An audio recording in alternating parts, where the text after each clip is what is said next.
All right, we are officially live. What it do? What is going on, everyone? And welcome to a brand new postseason edition of your favorite YouTube show or baseball YouTube show, I have to say at that point, right here.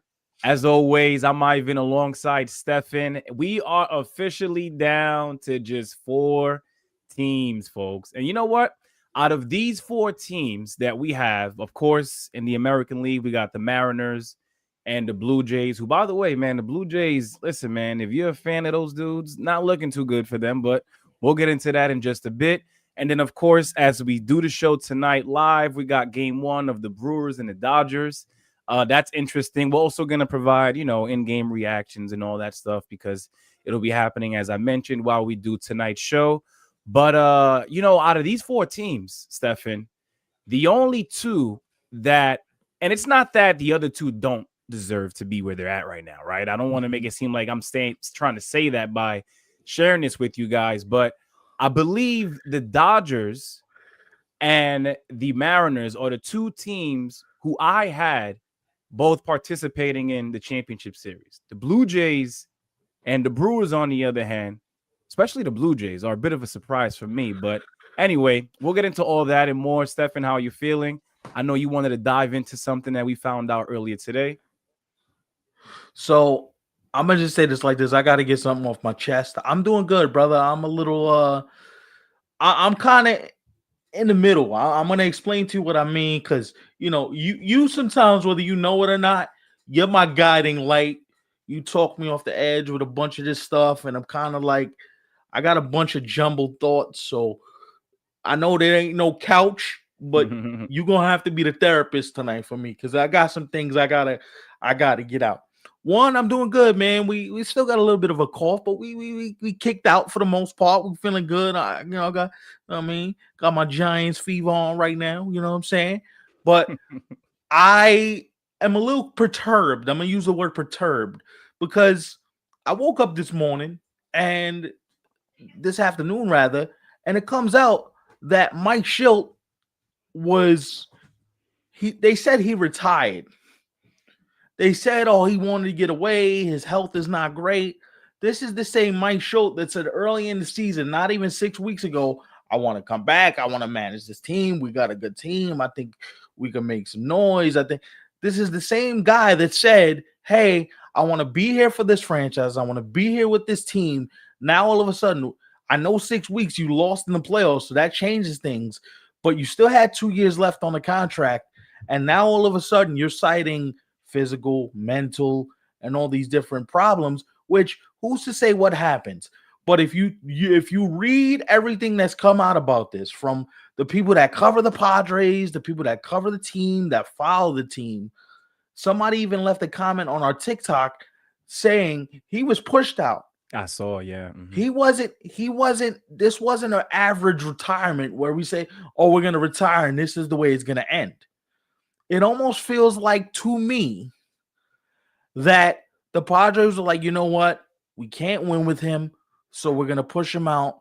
And what it also says to me, and I don't know if I'm reaching here, and I want your opinion on this, that AJ Preller is literally walking on thin ice, and he's looking for ways to save his job. So maybe if I fire Schilt, make him the sacrificial lamb, let the front office know, listen, I'm still good at putting together teams. He just didn't manage the team well enough.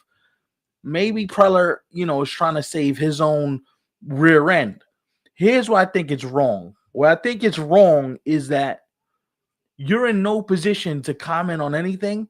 You're in no position to say whether somebody deserves their job saved or not. Oh my God, what a catch by Sal Frelick. Yeah, so wow. I saw it from the corner of my eye. I didn't want to interrupt. You're in no position to say anything. And I'm going to tell you this right now. This is really disconcerting, because what it means is that no matter how good a team is on paper, there's no accountability. For me, and I want your opinion on this right now. For me, if you were going to fire Mike Schilt, you should have fired AJ Preller along with him, because it makes no sense to fire one and keep the other, and you're going to let Preller choose another manager. That makes no sense to me. Yeah, listen, I'm right there with you, Stefan, honestly. Not only was it a surprise because as you mentioned, he did have 2 years left on that deal, but at the same time, and we see this often, right? Teams they go through a rough stretch, especially come postseason time. They end up, getting eliminated sooner rather than later. And rather than, pointing out it being the team's fault. And not to say that managers can't come up short, right? Because, Stefan, you've mentioned that on previous shows, especially in this month, during these playoffs, that some of these managers have done a terrible job. And not to say that he did that with the Padres, but I don't really think anybody could solve what's going on over there, right? And I wouldn't be surprised, as you mentioned, if AJ Preller is, soon to be next, because at what point do you, because I kind of feel like we've been watching the Padres replenish for a few years now, right? And listen, you could always try, right? But how many times are you going to be knocked out by the Dodgers? How many times are the Dodgers going to win the National League West? I think it comes a point where you kind of have to look at the roster that's constructed and say, oh, you know what? Maybe we can't get it done with these group of guys, despite who's the manager or whoever it is that's in the front office. I genuinely blame the fellas that they put out on the field night in, night out. I could agree with you. Here's the thing I'm going to say. Like, we can say the manager's at fault.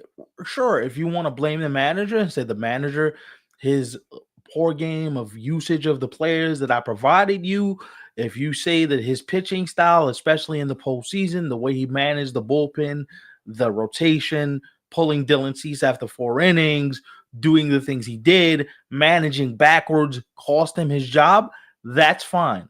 But it feels like to me, AJ Preller is dying on this. Mike Schilt, is dying on the sword, where nobody's willing to take accountability and say we all failed at this, not just Mike Schilt, right? AJ Preller should come out and say something. Ownership has released a statement thanking Mike Schilt for his time in San Diego. I get all that. Mm-hmm.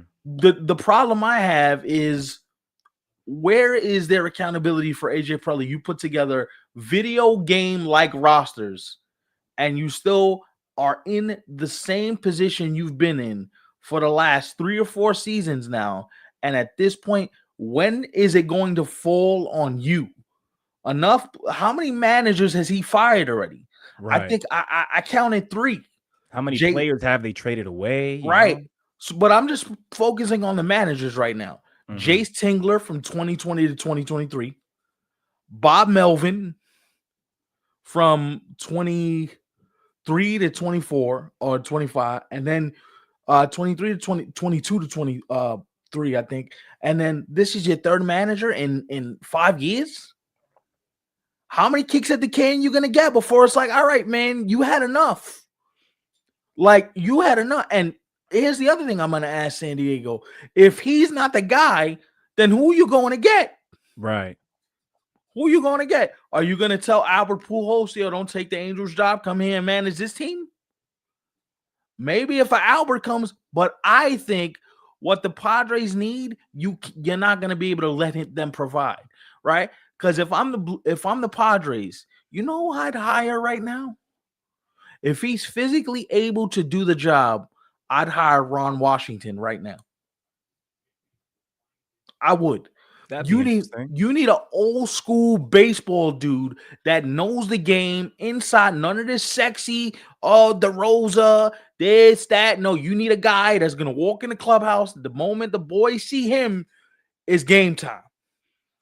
I don't know if Albert could take this on right now. So let me ask you this, Stefan. Let's say it is Ron Washington or whoever, right? Because maybe it's not him, as you mentioned. Maybe Bruce Bochy goes back there, because Bruce Bochy was with the Padres for years before he took the Giants job. But here's where I'm against, what the Padres are just doing overall, right? Like, do you really see that being the thing that finally gets the Padres over the hump? Because that's all this is about. They're not looking to make the postseason. They're not struggling to get into the playoffs. They're looking to prevent those early exits, right? Whereas now you got the Dodgers in the NLCS. Meanwhile, it really should be them, I'm sure that's how they feel. I think 2 things can be true at once. While I don't disagree with your point entirely, I'm going to offer some pushback and say this. I think in their particular case, You need a manager who's going to push back against the culture that the players are running the asylum. Too often in San Diego, you get the feel as if these players are running things. They're controlling what gets said, who talks to who, how messages get dispensed. Like, look at what happened to end the season. You out here cursing out umpires. You ain't acting professional. Like, you ain't got no sense. Yeah. Maybe that's why Show got fired. Maybe that's why Show lost his job. Kids acting up once their parents aren't around. Yeah, but you can't do that. Yeah, I agree. And then the thing is, right? Like, how much of this can you blame on the fact that, to me, you got 2 clubhouse cancers in that clubhouse? To me, at this point in his career, Manny Machado is a clubhouse cancer. Yeah. Mm-hmm. Like, we can sit here and say, oh, he's a great player, and he is. But how much antics off the field can I take when you're being disrespectful to the media, snippy with the media, rude to the media, acting like you ain't got no damn home training? You got your behind whooped, not the media. They're doing their job. They got a job to do. Listen, you lucky me and you weren't in that clubhouse. Mm-hmm. Because I swear to you, bro, I would have rolled up to the dude and said, listen, you can get snippy with us all you want to, but I'm still going to write the story of you getting embarrassed against the lowly Cubs who you should have dismantled in two games. Yeah. You got your behind whooped, and you sitting there blaming us like it's our fault? Why you didn't win the division? Why you come up short? Why, when the things are on the line, you looking for somebody else to blame instead of taking accountability for your own actions? Can somebody explain that to me? Why is that not a tone of conversation? Why? Also, too, we say it all the time. Where's the ownership group? Y'all got money. Y'all flaunted all this money. Who's going to speak up for the organization? Somebody got to speak. You want the fans' money, but you offer them this product? How's that fair to them? And Ivan, you know what it is. Bet goes full every night. You watch Padre games. If you locked in, you know Pet goes full every night. That is disgusting if you're a Padre fan. Mm-hmm. How do you explain that to that fan base? I'm sorry I'm ranting, but that's crazy to me. And you're going to make Mike Schilt the sacrificial lamb. Like, that's going to solve things. Okay, I'll play along. Mm-hmm. But take the conversation because... Yeah, no, I was going to say, it's funny you mentioned Manny Machado because I was talking to a couple of friends yesterday just about, how the playoffs have been thus far and, what we see moving forward. And I had told one of my boys, I was like, yo, I like Manny Machado, the baseball player. Like, the talent on the baseball field, I love what I see. He's a future Hall of Famer, no doubt. Right, no doubt. But it's how he runs his mouth and how, I kind of feel like you see it more than ever, now that he's with the Padres as opposed to, his time with the Orioles. Not to say that he didn't do some things there, but ever since he's been in San Diego, he thinks that they have what it takes to finally be the top dog in the National League. They always fall short. Enough is enough, my dude. Like, stop running your mouth. Just do what you got to do. Play baseball, suit up for the team, and that's it. It doesn't have to be more than that. And there's one thing I want to say, too. And, Stefan, I usually don't say this because usually you are the guy who, I wouldn't say beats me to it, but you have an eye for this, right? Like, you're somebody who would say things maybe months in advance, a year or two out. Mm-hmm. But I would go as far as to say, because I don't think there's a manager that could fix these issues that are happening in San Diego. I don't even think, getting rid of AJ Preller is even though that's somewhat, I would say, of a positive, because I mean, at this point, what else can the guy really do? I feel like he's done it all. Right. But I got to pull a page from your book, bro. I think you got to start, moving on from certain guys, because I really don't believe it's going to work with this crop. I don't think so. So not to be the guy that says, welcome to the club when we've been waiting for you. Welcome to the club. I've been waiting for you. But wasn't I the guy that said after last season, I would trade Fernando and I would trade Manny? Wasn't I the guy that said last off season, yo, they gotta blow it up over there? Mm-hmm. We've been here. We've been here. The reason why this is a problem now is because that poor man got dismissed. He didn't retire because I guarantee you Here's the clairvoyance again. I guarantee you could take this word to the bank and cash the check. The money's going to be there. Mike Shelton's going to manage in the next year or two. I promise you, there's going to be a situation that comes up that he's going to be in line for that you're going to look back and go, damn, remember when he said he was going to retire? Yeah. Right. So cold. Listen, watch one of these young teams get good. And I got a team for you because I think, to me, you know where I would want to see Mike Shelton manage? Somewhere like a Vegas. If they get good, young, energetic players that got some swagger to them, but that aren't established veterans quite yet, where Mike Shelton could go in there and establish a level of culture, a level of, yo, this is how we're going to do this. Because here's the thing. Mike Shelton came from St. Louis. You don't think they know how to do things in St. Louis? I don't care what the recent past, what the recency bias is. The Cardinals have been bad. The Cardinals have been bad because they've been cheap, right? Ain't no other reason why they've been bad other than ownership don't want to spend no money. Let's just call it what it is, right? So maybe Mike Shelton goes to a situation where there's not that much pressure. You got a bunch of young players that you can mold, that you can turn into your type of player and say, listen, this is how we're going to play the game. Because there ain't no divas like Machado and Tatis and this one and Rise and this one telling you, no, we ain't doing it like that. Right. If I'm the Padres right now and I'm leaving this, Manny Machado needs to be traded immediately. Find somebody who is desperate for a third baseman and get that brother up out of there. Fernando, you could get head too. Because hell no. I think that's where it really should start, right? Now, do they do it? That's the interesting No, part. they won't. But with you actually pointing out that, you know, you've been saying it for a year now, going on 2 with this offseason coming up. I think it's about damn time, bro, because I don't think there's anything else that's going to work in their favor. See, the problem is everybody wants to jump on a bandwagon when it's too late. They want to tell you, yo, but they should have, but they should have, but they should have. And we've been here yelling at you for a year.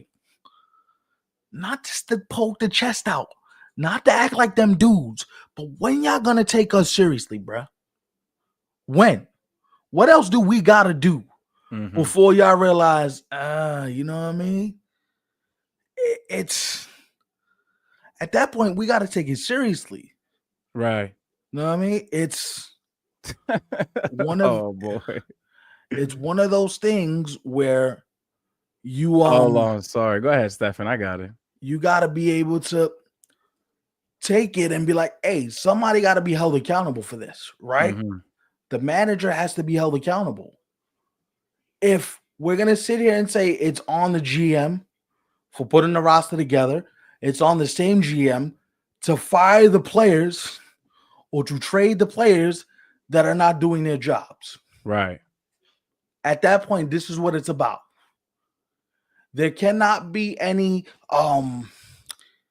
impropriety or this is what I meant. What has to happen, right? And it's going to lead me to the next point because after seeing Rob Thompson in this postseason, boy, you lucky to have a job. Yeah, I was just going to say, I read something earlier today. The Phillies and him have, said that he's coming back next year. It's, what's crazy, bro, is that we're all sitting here clamoring for these managers to be fired. Here's the reality. If these general managers fire these managers, you know what that's an admission of? That's an admission of failure. So they don't want to sit here and fire their manager because if they do that, then that's an admission that they got it wrong, right? That's why David Stearns probably doesn't want to fire Carlos Mendoza. That's why Brian Cashman probably doesn't want to fire Aaron Boone. Because if we fire you, then that's an admission that we got it wrong. Right. So let's code it in a retirement to make everybody feel good. I'm telling you right now, Rob Thompson, I don't understand. How is it that Rob Thompson has a job? I don't understand that.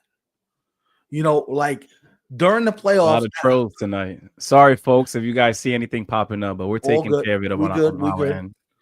We good.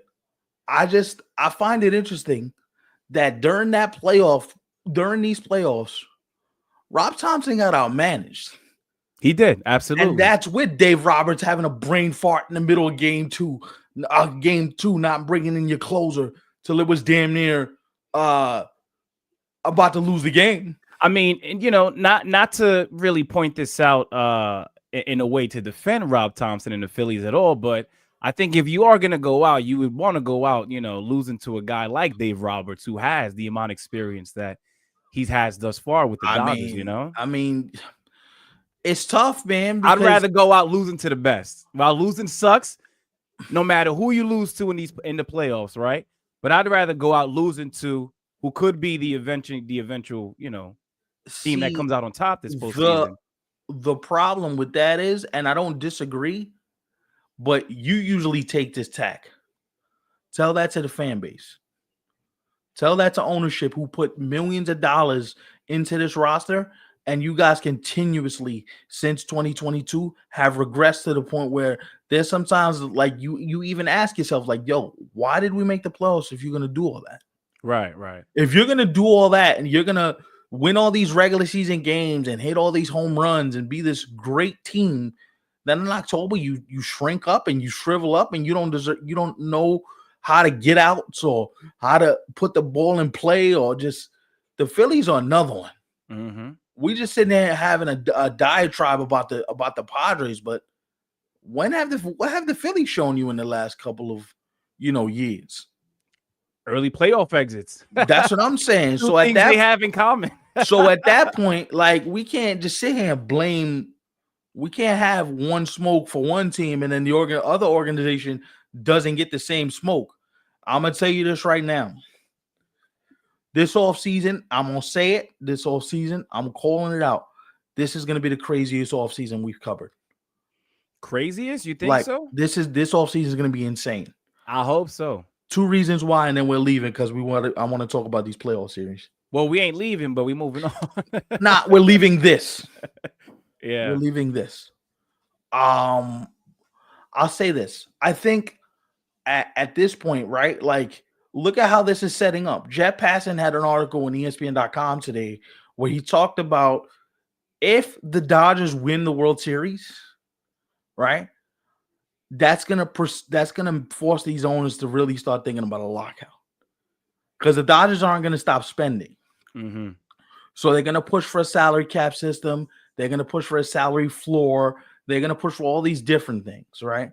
So at that point, I wonder if baseball is secretly rooting for the Dodgers to win, so that a work stoppage does. And I'm not trying to cast any aspersions, but I wonder if baseball had their druthers, if they had their option, baseball would probably pick the Dodgers to win, so they could push the narrative of, look, they're outspending the entire league. We can't stop them. They're unbeatable. Look, we're all screwed. Right. They're in the middle of a dynasty. Well, what I want as a fan is for the Mariners to win this thing or the Brewers to win this thing, so it shoves that whole we need a lockout narrative up their collective behinds. Right, because at that point you would have two teams. Then you can't tell me nothing about payroll, because look at the two teams that might be in the series. Mm-hmm. Like, whether we know it or not, and we're gonna start here. Seattle's 2 wins away from the World Series. Yo, you know what? I know the other day we were talking and we came into the week thinking that, and by the way, folks, so the game plan coming into this week, obviously with, new episodes, always Monday, you guys are used to that. Shout out to those of you who are stopping by. But we said, Stefan, that we were only going to record once this week, right? Thinking that, maybe these series are not going to be all that fast.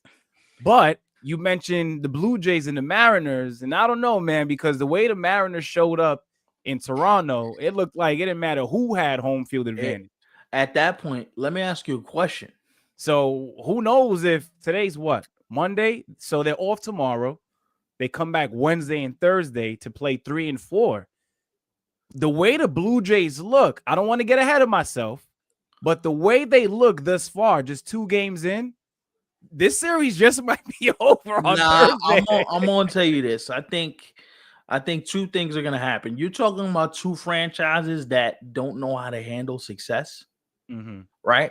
So just because Seattle got off to the early hot start, I think Toronto can go up there and at least get game 3, and then if game 4 is interesting, then we can get game 4 and we can bring this back. Like, I don't know if one of these teams has a killer instinct to put one away. Now, if Seattle has the killer instinct where they say we're gonna wrap this up in 4 games, then you'll see us Thursday night. Because boy, that postmortem went from Vladdy went from damn near the Dominican Babe Ruth to hold up now. You know, I've been seeing a lot of jokes, and I don't want to say that I have, made some of these jokes myself, but a lot of people are, making fun of Vladdy because they're like, yo, what was the point of you eliminating Doing the all that. Yankees No, to not show up against the Mariners? And that's a good point, man, because Vladdy specifically, like, and we gave him his credit, as we should have on the last show. no doubt. Yeah, no doubt. But at the same time, it's kind of like, dude, like the playoffs did not end when you decided to defeat the Yankees. Like, I mean, you still got 2 more rounds, brother. Not in his world, they might have. In his world, eliminating the Yankees might have been his World Series. Mm-hmm. And we laugh when we hear things like that. But I'm serious. He looks awful so far in these. I never seen Vladdy run the bases like, yo, I was like, where is Vladdy been? You ain't run the bases like this in your whole career. Right. Now you get the, and you would think that Toronto would have had the upper hand because Seattle's coming back from a 15 in a game, probably exhausted. You got to fly literally across the country to another country. Yeah, originally, while we did the other show that night, we were talking about, whoever wins this game 5 between the Mariners and the Tigers, they're gonna be tired playing the Blue Jays in that game 1, and the Mariners still won. Yeah, here's the thing too. If you're Toronto, George Springer hitting that home run, I was like, oh boy, here we go. Soon as George Springer hit the home run, I was like, uh-oh. Mm-hmm. I think Toronto's here to take this. And then Bryce Miller settled down. He was amazing on 3 days of rest. He was sensational. Logan Gilbert battled today. He scuffled today. But boy, if J-Rod gets rolling, Jorge Polanco, I don't know where that brother been, but that knee feeling good. He is out here balling. Yeah, he looks really good. I'm going to tell you something. Hey, Yankees, you want to go sign that dude? Because I will trade Jazz Chisholm right now. Mm-hmm. We find a new home for Jazz Chisholm tomorrow. If that dude's going to hit free agency and play like that, he's had a couple of moments already in these playoffs, right? Because he had the 2 home runs against Ubel. He hit the game-winning hit to knock out the Tigers, right? Yeah. So that's then the 2 moments already in itself. No, that's 3 because he hit the 3-run shot to give them the lead today. Right, that's true. That's 3. Yeah, good point. And I'm gonna tell you this right now: the beauty of baseball, the beauty of baseball this time of year, is the unpredictable nature of how great this game is. Mm-hmm. I don't care what anybody says. Listen, I love the NBA. I'm back on football because the Giants got a quarterback, but baseball to me is the it's the true test of like how you really test how good a team is, because it's like we said a couple weeks ago, we had a title of an episode. It's literally short sample size theater. You play 162 games to get to a month where you realize, your hot streaks can kill you, your hot streaks can propel you, and your cold streaks can kill you. Mm-hmm. It could go just like that. Joe with an interesting question here. What's up, Joe? He's increasing his value, I'll tell you that much. Right now, I would say he gets anywhere from, I would say between 4 years, between 60 and 80 million. I think that's where we put him right now. I can see that, yeah. I mean, listen, that's true. And credit to the Mariners for walking into Toronto, where Toronto's been a house of horrors for many teams this year. Because Toronto's regular season record at home, they were 54-27 at the Rogers Center this year. Mm-hmm. They were unbelievable. And Toronto walked in there like, we don't care. I mean, Seattle walked in, we don't care. We don't care. We don't care about your regular season record. We don't care what you did to the fraudulent Yankees. We don't care. We don't. And you know what? Not to harp on this, but boy, how sorry do the Yankees look after getting their behinds whooped like that. Seattle's coming in off a 15-inning marathon, and they put the boots to the Blue Jays like that to the point where you're like, well, damn. Mm-hmm. How sorry do you look right now? And because I couldn't help but thinking, the Yankees can get all the way back. They should have gotten all the way back. But you know what? Maybe it benefited the Mariners, right? Maybe that series between them and the Tigers got them ready. It got them ready. The Blue Jays, they were basically just waiting for the winner, right?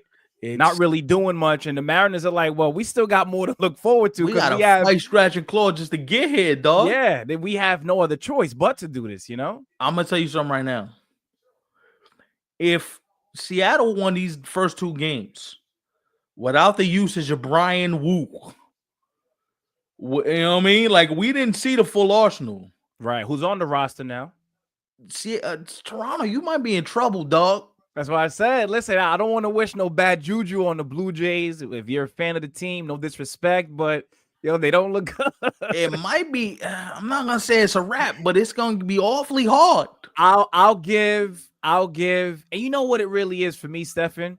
Like, if I would have had the Mariners, winning the series regardless anyway. Not that it's over, but if you would have asked me early on, and we've talked about it here on the show, I could see the Mariners being, the team that represents the American League in the World Series. World Series, yeah. Right? But at the same time, it's like, damn, it was 2 games in Toronto to start the series. You just mentioned this, Stefan. They were just literally fighting for their lives, just like, 48 hours before the game, that game 1 in the championship series. It's not even 48 hours because they got off the field. Right. At 1 o'clock in the morning. We were up talking that night. Mm-hmm.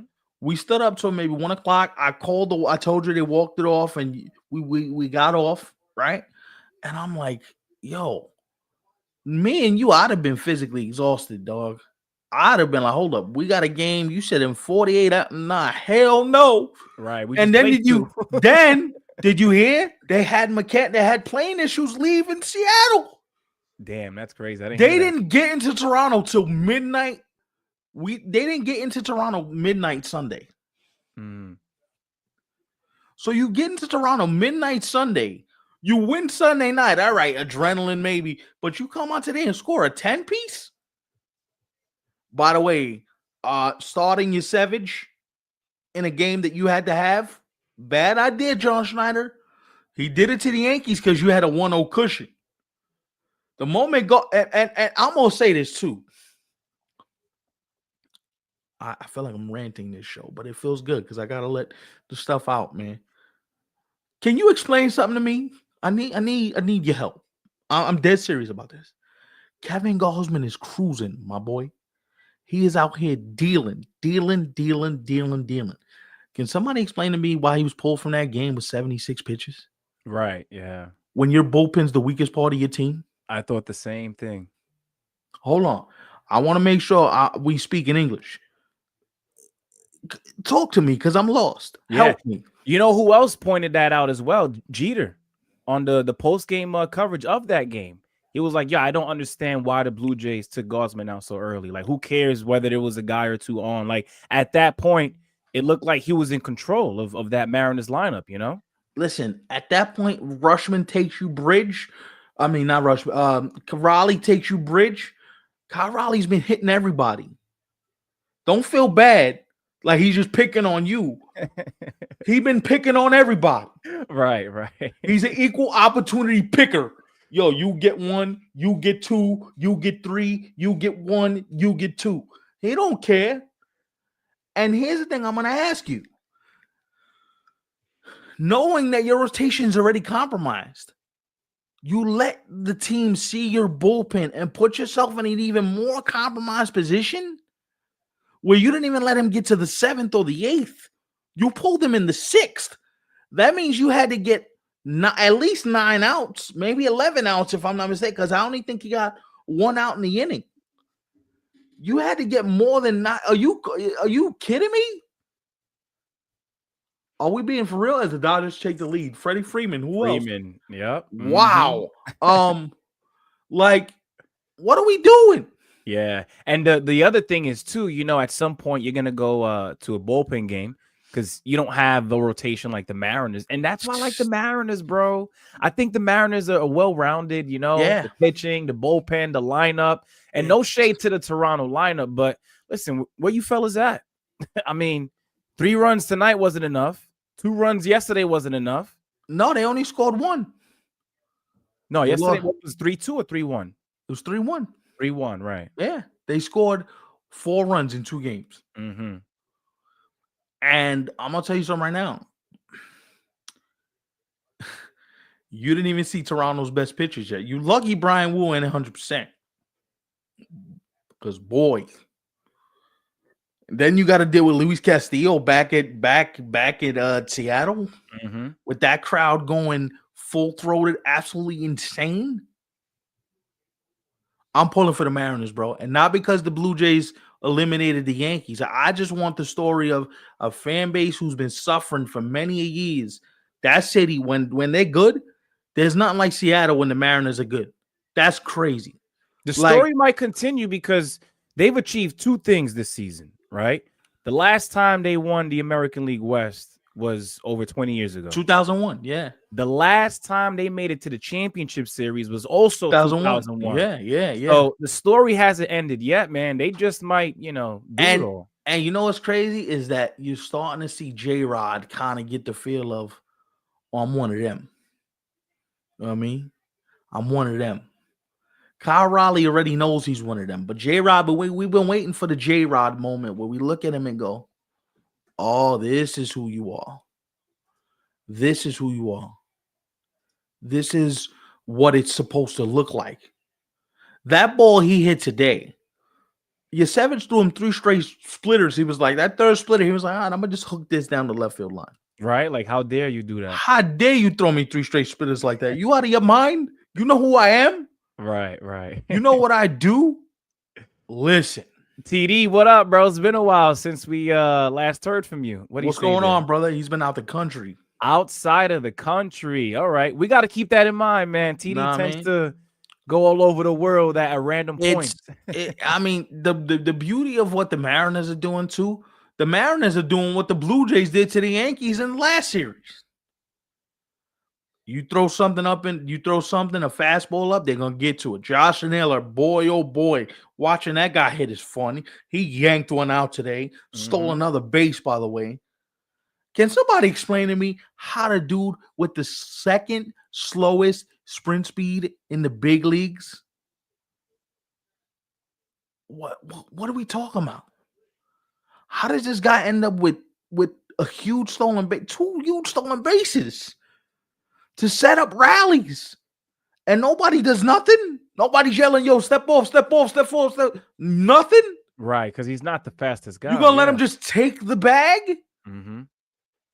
Listen, he really loves it in Seattle, man. It fits him well. And I'm gonna tell you this right now: Seattle better pay that brother. I think they should. Yeah, you better pay him. Yeah, right. I would actually, if I had to choose between both Naylor and Suarez, give me Josh Naylor first. Josh Naylor is a way better fit for what they're trying to do up there. Yeah, and listen, we just killed AJ Preller. We got to show some love to Jerry DiPoto in Seattle. Because all these trades have worked. They've worked. Even the Geno trade has been kind of iffy. But if he hits a huge home run this playoffs, guess what? The trade was worth it. The Josh Naylor trade's already worth it. Yeah. Holding on to these pitchers the way that they have, it's worth it. At some point, you have to be able to at least accept the fact that, this guy knew what he was doing. And he's another gunslinger. AJ Preller, Jerry DiPoto. I told you his story. This guy had his appendix removed. And before surgery, he made a trade.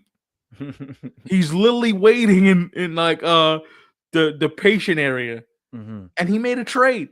Laying there. I remember you telling me that story. Are you kidding me? That guy, That He's about his guy, business. He loves his job. he don't play no games. You want to talk about extensions? Even if Seattle loses in the series, you should automatically get a contract extension. Yeah, absolutely. You know, That whole staff. one thing I want to say about the Mariners too, like out of the 4 teams that remain in these playoffs, I got the Dodgers winning it all, right? However, the team that I'm secretly rooting for, Is just the because of the Mariners. story and because, they haven't had much success. Listen, man, I would love for the Mariners to go all the way. And if the Dodgers just so happen to be the team that they take out, I mean, what a great way to win, right? Yeah, for sure. Speaking of the Dodgers and Brewers, TD says that he has a feeling the Brewers are going to beat the Dodgers here. You see this? I don't disagree with He that. came back talking spicy. No, I don't disagree with that. And here's why I don't necessarily disagree with it. The Dodgers look vulnerable. They're good, but they're vulnerable, right? Where like the Brewers offense is, they've shown you they're relentless. There's usually that one inning in games where they'll put a 4 spot on you. They'll put a 3 spot on you. They'll wear out your pitching. They'll make you realize, oh, this is a different team, right? So I want to see what happens when we get later in the games, when the Dodgers bullpen has to come into games, because we don't know who's doing what for this bullpen right now. Right. We think Sasaki's going to close, but we don't know what's going to happen late in games. With the Brewers now, you got your bullpen back. You got Uribe and you got McGill back. Mm-hmm. That 8th and 9th inning is damn near, that 7th, 8th, 9th is damn near locked down again. Right. By the way, you actually called out what the Brewers were going to do in terms of their approach, regarding the pitching staff for Game 5.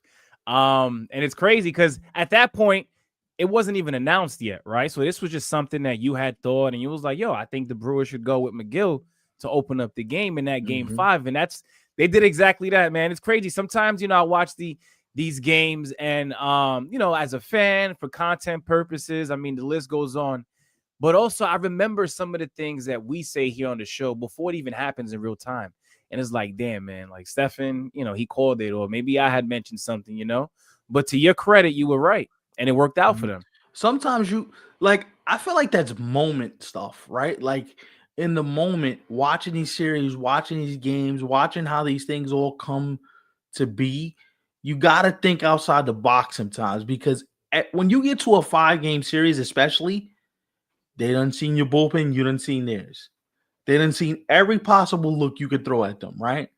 Nobody expected Pat Murphy to go, yo, McGill, start the game. Let's manage this backwards. That's crazy. Let's put you in the beginning of the game, because now if you dominate, now they know, damn, we didn't score. Now we know they're gonna score because they're home. The crowd's into it, right? And now that's why a guy like Jacob Mezorowski is so big, coming out, giving you 3-4 innings, throwing 100, keeping everybody at bay, keeping the natives calm, if you will, right? So it's like there's this. You got to manage these games a little differently. I'm gonna say something going back to the Seattle series a second. I don't know if this has been mentioned anywhere yet, but I'm gonna say this for the record. I truly believe that before this is all said and done, I think we're gonna get a Nah, he's not Shrek. Don't do that to him. He's talking about us. we're gonna get to the comments in a sec. Also, we want you to follow the socials and all that. We'll get to it in just 1 second. But I have a feeling before this is all said and done, something that we're not expecting is gonna happen. For example, in these playoffs? Yeah, I think Seattle is gonna have to do something a little unconventional. And it may happen now, it may happen in the World Series. At some point, you're gonna have to Brian Woo's gonna have to be the guy late in games. That's your fireman guy. 7th inning, top part of the lineup. Right. You either got to keep the lead or you got to stay in the game. There has to be a level of, hey, there's a desperation that comes with this now, right? You know what Pat Murphy, man, is like? He was desperate the other night. That's why you saw the closer. who else is going to manage like that? Right. And that's why, to me, I thought starting your Savage today for the Blue Jays was that was a hubris move. I would have said to Max Scherzer, listen, give me what you can give me. You're the veteran. You've been here a million times. Get the series evened up. Let's start the kid on the road, right? If we go back 1-1, at least if the kid has a bad start, we know we got one win in the bag. You start the kid, now you're down 0-2, and now you got to hope and pray that you could get something out of your game 3 starter, and we don't even know who that's going to be yet. Exactly. Right? So that's why the Brewers right now have to approach this game 1 as if it's a game 7. Mm-hmm. Because the Dodgers can take you out like that. You know what? It was somebody who you mentioned a couple minutes ago, and I was thinking to myself earlier before the game had even started. I was like, yo, you know which 2 guys I'm really excited to see in the game at the same time? I would love to see Jacob Mezorowski for the Brewers and Roki Sasaki for the Dodgers be pitching for them. It's a tight game, and they're both like 2-3 innings, maybe even 4 innings deep. Yeah.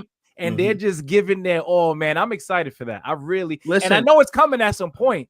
It's got to get it. It's got to come. It's got to come. It's a question of does it come at Dodger Stadium if the Brewers are down 2-1 in a tight spot? It's got to come. All right. So it's just be prepared for when you might see some things. But speaking of seeing some things, you already know the drill. The social medias, you can follow us at 27 Ounce 3C. Ivan, just put those up on the screen for me when you get a second. You already know the socials are the same. What's up, fellas? We see y'all. Shrek, we see you. TD, we see you, man. We're going to get to your comments in a second. I thought TD went MIA because the Red Sox got eliminated, bro. I don't know. What he say here? I'll tell you what. If the Brewers beat the Dodgers, I feel like they're winning it. What's that word? The Brouhahas with the 25th payroll would beat Dodgers Nation. I mean, listen, anything that averts a lockout from happening, I'm for it. So if the Brewers end up in the series, I'm cool. Let's see. The Dodgers pitching isn't that. I'm sorry. We agree with you. We've just seen the Dodgers do this long enough now where I don't think it necessarily matters. Right. Mariners got the World Series in the bag. Whoa! In the bag is crazy. Whoa! Hold on. I mean, they're going to the World Series, Shrek. I mean, listen, it's a little too soon, but 2-0, and with them having, the advantage in multiple ways against Toronto, I think it's a safe bet to say Seattle's going to the World Series. I don't know if they got the World Series in the bag. I don't know. That's a little tough to say, but I can see them representing the American League. Because it feels like Seattle has everything. They have the bullpen. They have the starting pitching. They have the offense. They have all that. And listen, credit Dan Wilson for going to his guys. 3-day rest. I'm not trying to get cute. Give me what you got until you can't go no more. That's it. Right. We ain't going to cookie cut this and do this and do. No, we ain't doing that. Wait, but Shrek, how are you saying Mariners got the World Series in the bag if didn't you say like the Brewers were winning the World Series? I think he said. Yeah, he said he wants the Brewers to win the series. What happened, bro? You know what I mean? Postseason Polanco. He's a problem, man. Nah, that guy's a beast. He's trouble. You know what's crazy? And this is no shade to him at all, right? Heck of a player. He's showing it now. But I know a lot of teams don't go into playing the Mariners with a guy like Jorge Polanco in mind. Nah, you lying, bro. You can't catch me with that. I forgot. I think it was at some point last week, was it, right? He had said he got the Brewers going to the World Series and winning it. Yeah, bro. Exactly. Oh, man. I got a crazy fun one for you. You know who I want to see throwing out the first pitch at that first Mariners home game? I want Ichiro on the mound, and I want Griffey behind the plate. In the World Series? No. For this championship series, game 3. Game 3. Got you. Get Ichiro to throw out the ball and get Griffey to catch the ball. See, I like that more, but for the World Series. Okay. I like the idea, But I'm like, well, look at it from this standpoint.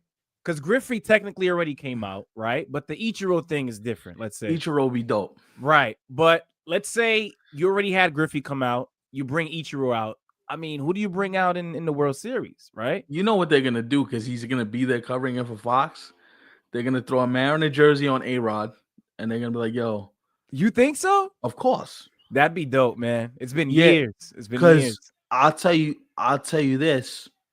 They did it for Derek Jeter. Derek Jeter was on the Fox broadcast, and when the Yankees won the series last year, he threw out one of the first pitches before the game. Yeah.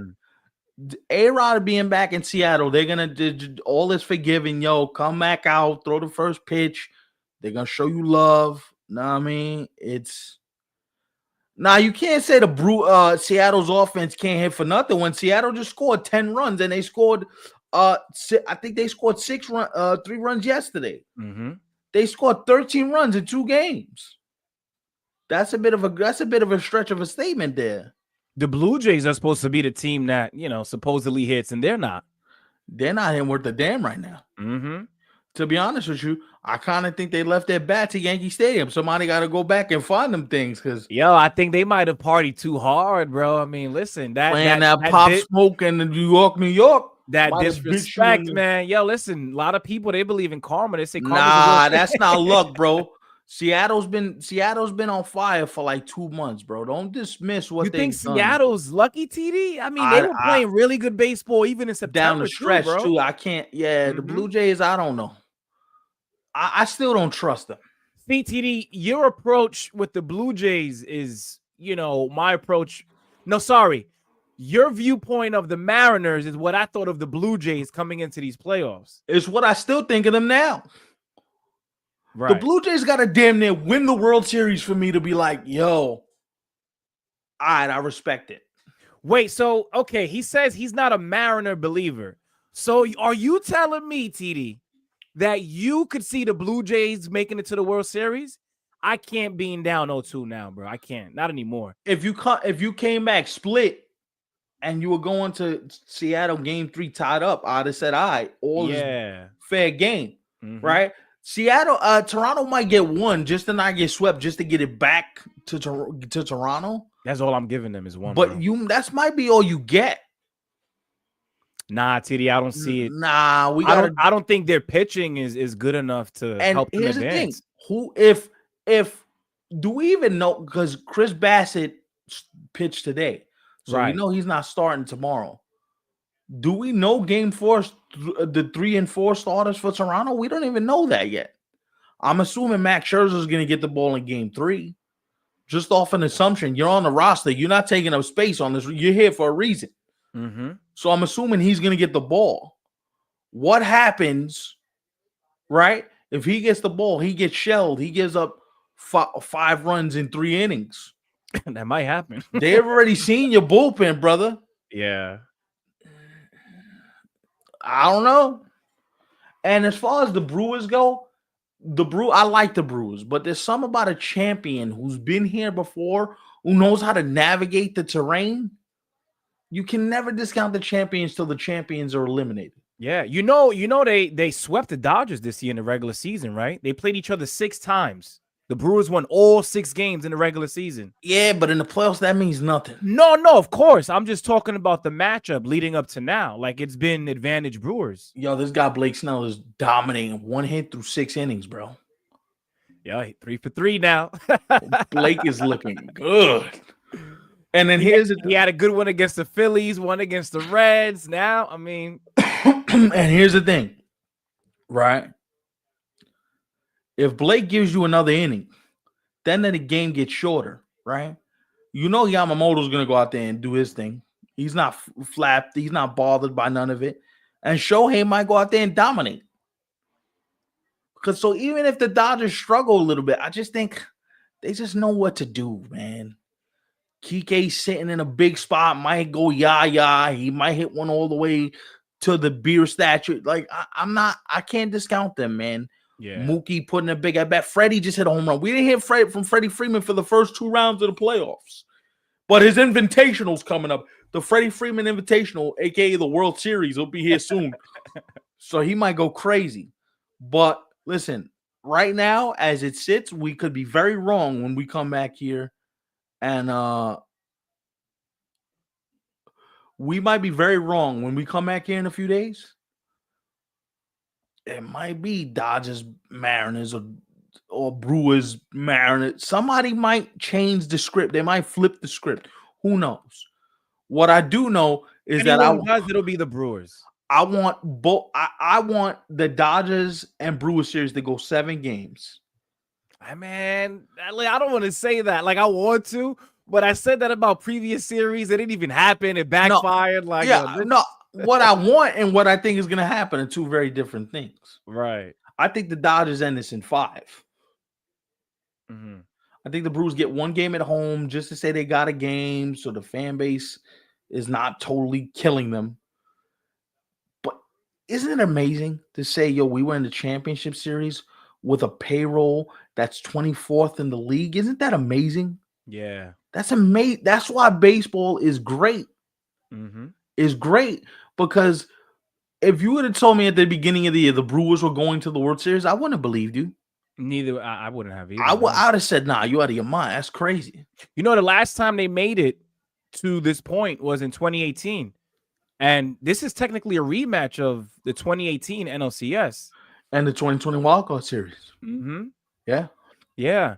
That actually went 7 games, and obviously it was the Dodgers who went on to the World Series. But I still remember that Justin Turner home run like it was just that. Yeah. Couple of guys, not many, because you don't see, how it was in the past, especially nowadays. A lot of guys just don't stick around for that long. But if I remember correctly, I know Freddie Peralta, he was a rookie. I think Christian Yelich had just arrived from Miami. I remember Brandon Woodruff hit a home run. He hit a home run in that series. Game 2. Yeah. And then on the Dodgers side, Kershaw, obviously. I know they had a young Max Muncy who probably just came from like Oakland or something like that. But some of these guys got to remember. No, not yet. He wasn't there, Not yet. But some of these guys, I'm sure they remember what it was like to go up against each other. What was that, 7 years ago? And then here's the thing. I'm gonna tell you this right now. I also think at that point, if you're the Brewers, you feel the pressure of being at home, right? You're in your home ballpark.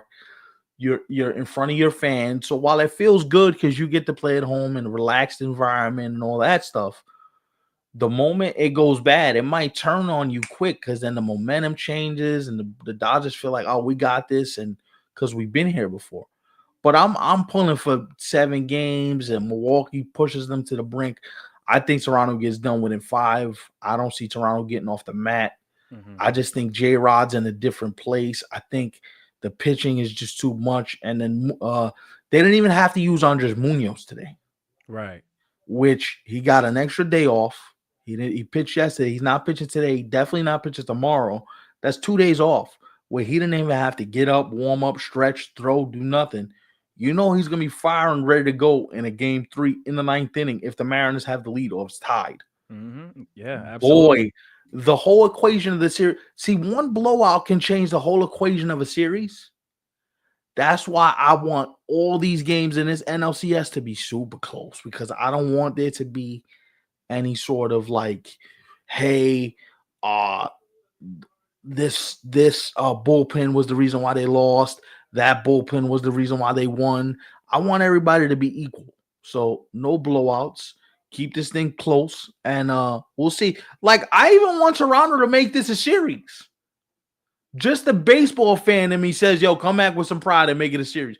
Do they do it? I don't know. Yeah, I wanted that. I feel you, but it's not looking like it's going to happen now. I don't know. But I have a fun one before we leave because TD says get ready for 7 in both the American League and National League. Nah. Hey, bro. If we get 7 games, you know what that means? I mean, it's a win for us. More baseball for all of us, right? So I'm not. Listen, where do I sign up? You got a place where you can sign up and take some of that action? Yeah. You got a betting app for us, bro? Yo, all the betting apps, you already know what to do. Hit us up, 27ounce3c@gmail.com. I'll at your boys. You know what I'm saying? Hit the email. But here's a fun one I got for you, right? Because I was thinking about this like yesterday because I knew we were going to have the show today. And I'm thinking, and I'm like, I got to ask Ivan this. Which one of these players in these playoffs right now could you see being World Series MVP? And you can't pick Shohei or Freddie because those are easy picks. I got. Who you got? So I'm gonna pick one from both the American League and the National League in this case. So as I mentioned earlier, the two teams who I have making it to the World Series are the Mariners and the Dodgers. In the Dodgers case, I could see Kike Hernandez winning a World Series MVP. Yep. And for the Mariners, I mean, if he continues, Jorge Polanco just Polanco's- might win a yeah, World Series he's- MVP. Who knows? He's on that Steve Pierce. Those are my two guys right there. Yeah. You remember Steve Pierce? Mm-hmm. Steve Pierce. He's on that Steve Pierce. The guy that we weren't thinking about type of run that comes out, that Kike Hernandez run.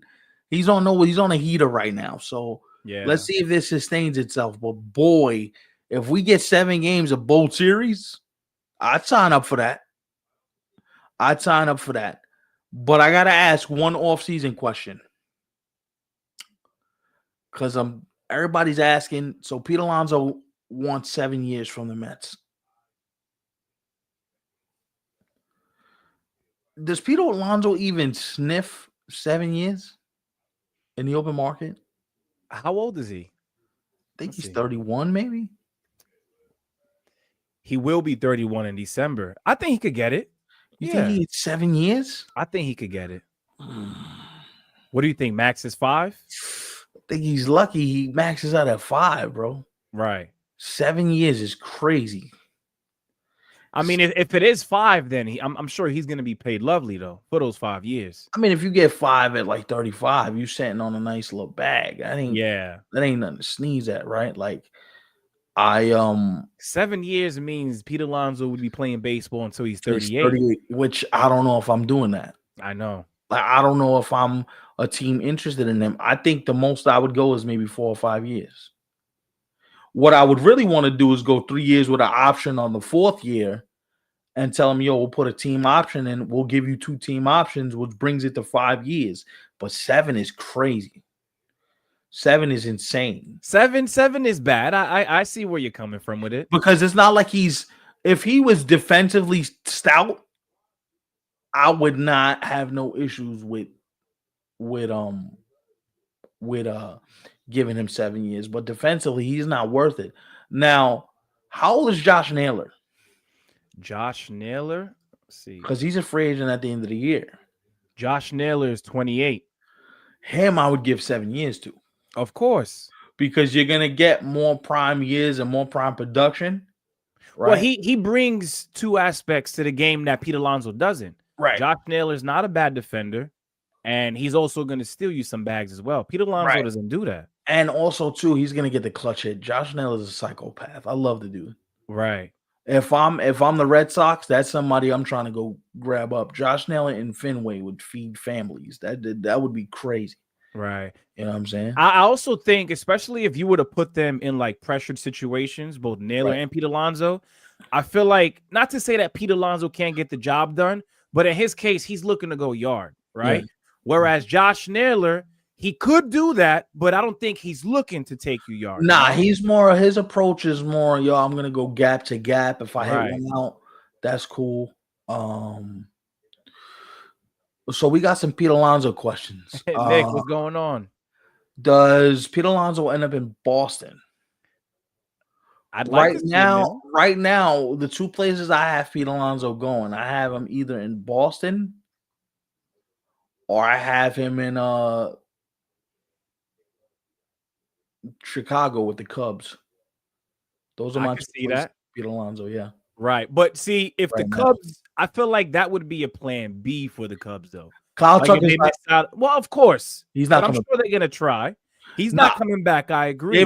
Their front office already said we're not playing in that part of the pool. Damn, that's crazy. If I'm a fan, I'm disappointed, man. Because it's one thing if you strike out, but one of their beat writers, Jesse Rogers, who covers the team for ESPN, said that he doesn't see the Cubs playing in that part of the pool. And he covers the Cubs every day, damn near. He's on the beat every day. That's their plan B then. I could see them pivoting and getting Pete Alonso. Let me ask you another question. Is Kyle Tucker even worth it? It depends at what rate. Like let's say if Kyle Tucker wants 10 years at 45 million a year, say 10 years 450. Who does it? That's an interesting question. Listen, man, 450, especially when you look at what's around the corner, possible lockout. That's what I'm saying. Do you want to be the team that dishes out 450 right before something like that happens? That's even worse. You said 8 at 350. 8 at 350 is even worse to me because what is 8 at 350, bro? What's that per year? 8 at 350 will be what? 40 over 40 million, right? Probably. Let's see. Just because I'm trying to like figure something out. I don't know if he gets, I don't know if it's 8. I don't know if he gets 43, almost 44, actually. Nah, yeah. So that's right around the 8. That's right around the range. I Mhm. got him at 45 million over 10 years. Yeah. The reason why I don't necessarily think there's very few teams in the league that can do it. Right? 8 at 325. 8 at 325 seems reasonable. I think he's gonna get the years. If I could get him 8 at 325, I'm running to the bank tomorrow with that check ready to cash it, right? Yeah. The problem is, I believe Kyle Tucker's a Scott Boras client. I could be wrong though. I think he is. If Kyle Tucker's a Scott Boras client, you know he's shooting for anywhere between 400 to 450. Because if Soto just got No, he's not a board. He's represented by XL Sports Management. okay, that's good. So then you might get the bargain. You might get the bargain. You might get the what TD's talking about. You might get the bargain. That might be the move. And honestly, I don't know who signs him though. Because he's already had no, the lockout will be next year. GD. It'd be at the end of next season. Not this year, the end of next one. End of 2026. Yeah. So let's play this forward. Like, who really gives him that money? A lot of big market teams, I don't think, are going to be in on him. Yeah, I mean, like the Dodgers are not going to be in on him. Probably not. The Mets are not going to be in on him. I don't know if the Mets double down. The Yankees, I don't think so. I wouldn't put it past them. He's lefty. Yeah, but if they do that, that means you say bye to Bellinger. Because they're not going to bring both back. It's not happening, bro. With the amount of outfielders they got. So what I would prefer to do is keep Bellinger, but I'm telling you that it's not completely off the table. Right. Where I'd like to see Kyle Tucker go, to be honest, because I think if it kind of fits his temperament, I'd like to see Kyle Tucker in somewhere like San Francisco. San Francisco with Adames and Devers and like that I could see that. That wouldn't be bad, actually. I mean, if I could put another team on the table, Kyle Tucker to the Red Sox would also be fascinating too if we choose to really go down that path. Oh, of course, yeah. Right? Like, I mean, the thing about Kyle Tucker, you know he's going to want to get the most money possible. So just look at the teams that can afford it. You know the Red Sox can afford it because they just traded Devers and all that money's freed up. See, but here's my question to you, though, since you mentioned the Red Sox. And TD, since you're here with us, good timing, bro. Right. If the Red Sox entertain that, I think that's because you moved on from Alex Bregman at that point. Because I don't think they do both. I mean, you're the Red Sox. You can afford to do both, bro. They can. They can. You can afford to do both with no problem. But do they? Do they is another question entirely, but you can afford it. Yeah. Especially when you've already made the playoffs. TD says no. Which I'm not going to disagree because you're in the market. You probably hear more than we do. But as a Red Sox fan, that got to be frustrating. Yeah, maybe he doesn't want TD. Are you even interested in? Maybe he doesn't. Maybe he doesn't want Kyle Tucker, which is another conversation for another day, which is fine. Right. Like, I don't think Kyle Tucker to Philadelphia makes sense because even if you say, "Oh, we're going to place Kyle Tucker with Schwarber," like you still got the same type of player. It doesn't really change much of what you're trying to do.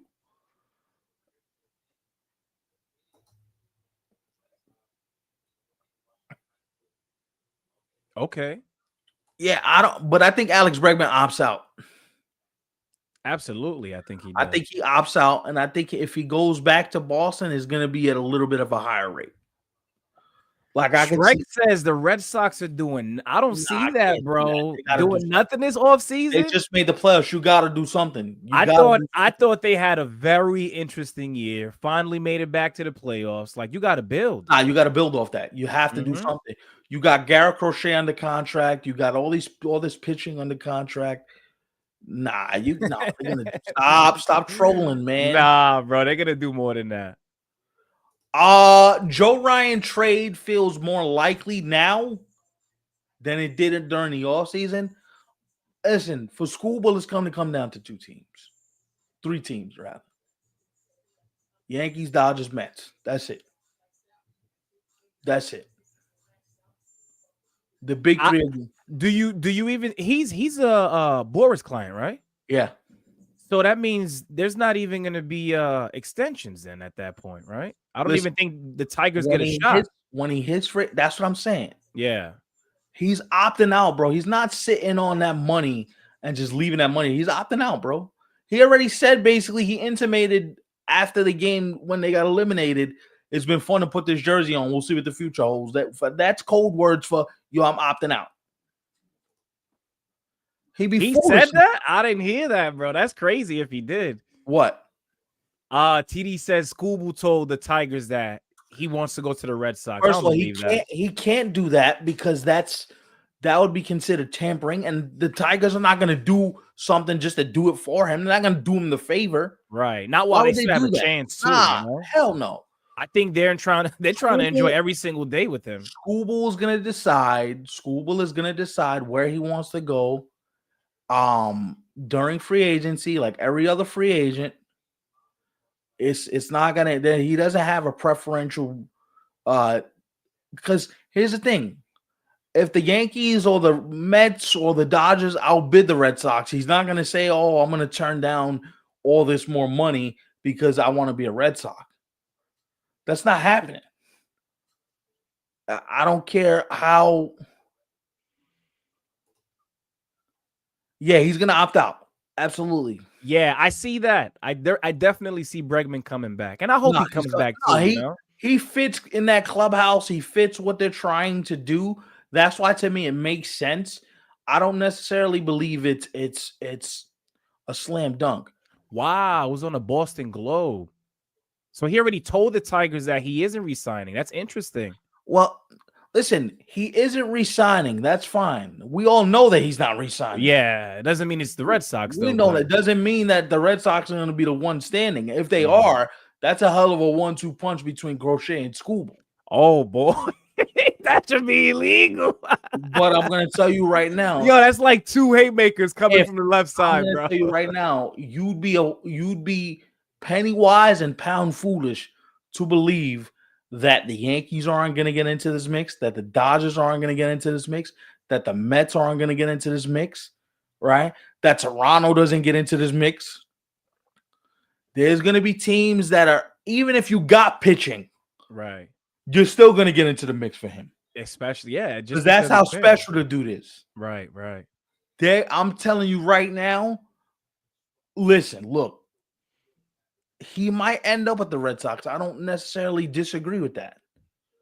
But you better be ready to dole out anywhere from $450 to $500 million for the dude. Yeah, that's gonna be crazy, man. Dole out that bread. And if I'm the Tigers right now, you know what I'm saying? You know what I'm saying? I'm trading him right now. Because if I can't re-sign him, what sense does that make keeping him? Right? Like if you're the Tigers, you trade him now. You try to get as much as you can. Of course. Right. It's that I said he told the Tigers he preferred. Nah. First of all, you can't say that because that's tantamount to tampering. You can't say that when you're under contract with another team. That's damn near like they can't do that. Now his agent might have said that, but him himself, no way. That's tampering. You could damn near like The Red Sox and the Tigers can be investigated for that. If that's the case, I mean, if that is true, though, if I'm the Tigers, I think that kind of like speeds up the process, though. Well, if that's the case, then leave. So then here's the thing. If that's the case, then we should hear at some point during this offseason, like they did with the Dodgers for Mookie, there needs to be an exclusive negotiating window, 72 hours, where the two teams can negotiate a trade where Tariq Skubal ends up with the Red Sox. If what you're saying is true, because who am I to dispute it, then there needs to be a 48-hour negotiating window where the two teams get to have a conversation. They get to see who in the farm system likes who. But if you're the Tigers, why do you limit your pool to just the Red Sox when you have 29 of the teams that would give you a king's ransom for the dude? Yeah, I don't think Boris would allow that. No, I don't think There's so. no way. There's no way. Nah, you can't say they're bumped. Stop, man. Stop. Damn, that's foul. Especially That's Roman. Roman looked good, bro. Roman was balling last year. Listen, I'm not disputing where it's coming from. Right? Yo, Shrek is pushing buttons, bro. He's funny. I'm not disputing where it's coming from. Sox fan for life says I'm not trading Roman Anthony. I don't blame you. And we're fans of him too, bro. Yeah, that kid is awesome. And you just signed him to an extension. There's no way the Red Sox are trading that dude. Right. I didn't know this though, right here by TD. He says that Joe Ryan and Garrett Crochet are supposedly best friends. That means nothing. What means something is who's going to offer me the most money when I'm free. Right. Like, friendship aside, that don't mean nothing. Because aren't Vladdy and Soto friends, and everybody thought Vladdy was going to the Mets? And then Toronto offered him $500 million, and he said, "Our friendships be damned. I'm staying here." TD, you're reading between the lines too much, bro. Yeah, you can't. Like, that I'm not willing to buy. Now, I'll buy this. This I'll buy. He seems like he's a more affordable get. Yeah, that makes sense. But you're talking about Tariq Skubal, who's represented by Scott Boras. Scott Boras is going to get that brother paid. And I know we don't want to hear it, right? Because we just killed them at the beginning of the show. Watch out for the Padres if AJ Preller is still in San Diego. Because till I see AJ Preller out of that seat in San Diego, I'm not putting that past you. Yeah, I feel you. I feel like they're always going to be involved in something, but I just don't believe in the organization, bro. Not to say that they won't be involved, because I certainly do believe that they will. Listen, I don't disagree with your premise, but I'm saying zero faith in them. Yeah, but I've seen them do things where you're like, there's no way that they could afford this. There's no way that they even sniff this, and they turn around and they get something done. Right. The other one that I'm going to point out too is like, aren't Dylan Cease and Michael King free agents too now? They are free agents, yes. Yeah. Now, let me ask you a question, because you just mentioned Dylan Cease. I'm hearing some stuff about Dylan Cease connected to the Blue Jays already. Like, Dylan Cease to Toronto might be something that I inquire more about if I'm the Blue Jays. Right. You know what I'm saying? Just because you need the pitching, right? I also have... Let's just say I think did you see Jose Ramirez on this podcast talking about the Guardians front office lied to him? Mm-hmm. Trey might be coming, boys and girls. But I don't know why he would agree to that, right? I mean, at the end of the day, it just shows that he wants to be a winner when it's all said and done. Mm-hmm. But at the same time, bro, like, you can't point the finger now when you know all along that you shouldn't have agreed to what they gave you in the first place. See, that was like I would have said, listen, run me what I deserve, and it is your job, as you should, to go out there and figure out the rest. And pay me what I'm worth. I think Jose Ramirez, he put himself, at a disadvantage by basically agreeing to what would only benefit Cleveland in the long run, Well, Skubal's not a free agent until next year, so we can't really discuss Skubal's free agency till next year, because he's not a free agent until after, I think, the 2027 season. Yeah, and I also don't see the Tigers moving on from him. I don't think so. I mean, I would. You got a year left. If he already, for all intensive purposes, told you he's not coming back, you got to trade him. If you don't, that's damn near malfeasance. Right. Like, you have to trade the dude. Cease is very inconsistent. I agree with you, but the stuff is tantalizing enough where somebody will pay this dude.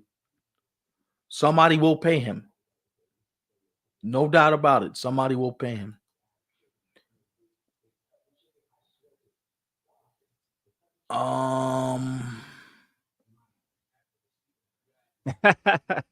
Yo, like he said, it's the keyboard, bro. That's that Red Sox keyboard.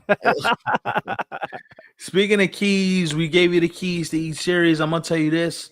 I think if the Brewers win this series before we get on out of here, I need a big series from one person and one person in particular. And you might fall out your chair. Everybody might fall out their collective chairs. Sal Furtick got to be the spark plug for the Brewers to take down the Dodgers. He got to be the one that gets the party started, man. That's music to Shrek's ears. I know him or Bryce Terang. One of them young brothers got to get it started because everybody gunning for Jackson. Everybody's gunning for Christian. Yo, maybe your boy Andrew Vaughn. That's my boy, man. He went yard the other day, and I felt so vindicated because I said he was going to be a X factor in that game 5. Yeah. When he hit that home run, I was like, he did it again. You making me look good out here, Drew. Appreciate you, brother. Yeah. Know what I mean? Oh, you on an iPad keyboard. Damn, that's tough. That's tough. We agree with you, Sox fan. We agree, yeah. Mm-hmm. Yelich overrated. I wouldn't say Yelich overrated. I would say Yelich injuries robbed him of his greatness. Like, if he didn't get hurt, we're probably looking at a dude that can do multiple things. I feel like while he never got back to the MVP Yelich, I feel like he did bounce back nicely. No, he bounced back. Because at some point, it looked like he was falling off of a cliff, Yeah. All right, so we're in the middle of the 8th inning. Blake Snell is sitting on the bench. It doesn't look like he's coming back out. The Dodgers are going to the bullpen. Who comes out is anybody's guess. So we'll see what that turns out to be right there. Yeah. Anyway, guys, thank you for popping on. Sox fan, you were late, brother, but we extended a little bit for you. TD, glad to see you safe back in the country, brother. You know what I mean? Ray, thank you as always for commenting. And we'll see you guys. If there's a sweep in one of these series, we'll pop on midweek, a little quick summary of what went down. But, more than likely, we'll see you guys Monday, same time next week. And remember, guys, you're getting post-game shows every night for the World Series. So come here. You already know the drill.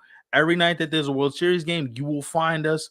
Let the socials flash across the screen one more again so you guys can get a look at these socials here. Let them flash across the screen one more again. They're all at the same handle. You should not have trouble finding us at all. Hit the like, hit the subscribe on this video, subscribe to the channel, all that good stuff. And we are out, man. We'll see you guys when we see you. Peace.